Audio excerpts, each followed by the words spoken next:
Welcome back to the channel. In this tutorial, we will guide you through resetting your Instagram Explore page. Instagram's Explore page is influenced by the algorithm, which in turn depends on your interaction preferences, such as liking, commenting, or sharing posts. Each time you engage with content, the algorithm updates to reflect your interests. If you find your Explore page cluttered with posts you're no longer interested in, you can reset it by marking specific posts as not interested. Start by tapping on a post, then select Not Interested. Repeat this process for multiple posts, and over time, the algorithm will adjust and stop showing similar content. For a more thorough reset, you can also manage your content preferences.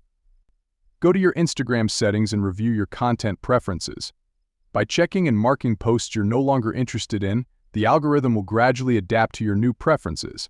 Remember, this process needs to be repeated consistently for effective results. Alternatively, you can clear the app's cache from your phone settings.